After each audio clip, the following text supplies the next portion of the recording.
बिस्मिल्लाहिर्रहमानिर्रहीम। अस्सलाम वालेकुम। CTV मोरल स्टोरीज की एक और वीडियो में खुश आमदीद।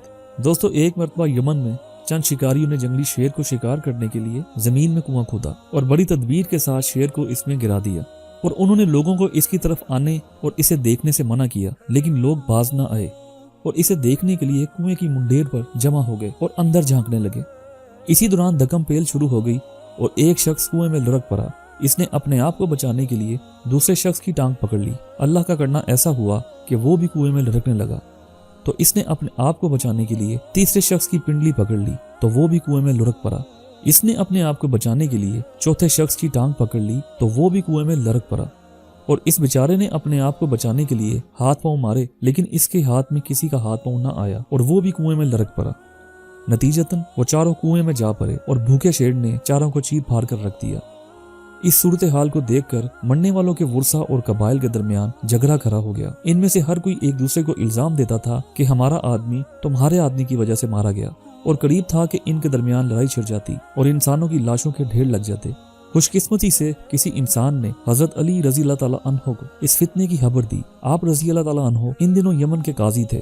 आपने मौका पर जाकर इनकी बात सुनी और इनके दरमियान ऐसा शानदार फैसला किया कि तमाम लोग अश कर उठे और उन्होंने इसे बसरो चश्म कबूल कर लिया।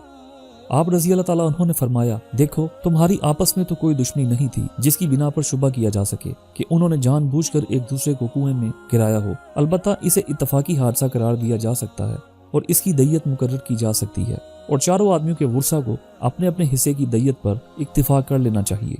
जब उन्होंने रजामंदी का इजहार कर दिया तो आप रजी अल्लाह ताला अन्हो ने फरमाया, सुनो, पहले आदमी की दय्यत 100 ऊंट थी, लेकिन इसकी वजह से 3 आदमी और मर गए, लिहाजा इसकी दय्यत से 75 ऊंट साकित हो गए और इसके वारिसों को 25 ऊंट मिलेंगे।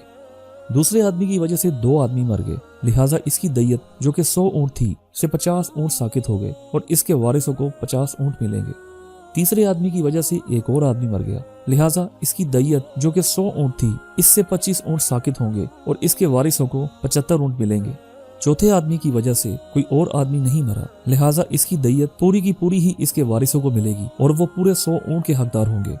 इस तरह चारों मरने वालों की दय्यत 250 ऊंट हुई और वो इन तमाम लोगों के वारिसों से वसूल की जाएगी जो इस धक्कम पेल में शामिल थे। अलबत्ता ये फैसला नाफिज इस वक्त होगा जब हजूर नबी करीम सल्लल्लाहु अलैहि वसल्लम इस पर मोहर तस्दीक सबत फरमाएंगे। लिहाजा तमाम लोग पुरसुकून होकर अपने अपने घरों में चले जाएं। जब आपका ये फैसला हजूर अकरम सल्लल्लाहु अलैहि वसल्लम के पास पहुंचा तो आप सल्लल्लाहु अलैहि वसल्लम नहायत खुश हुए और इसे नाफिज कर दिया। सुभान अल्लाह।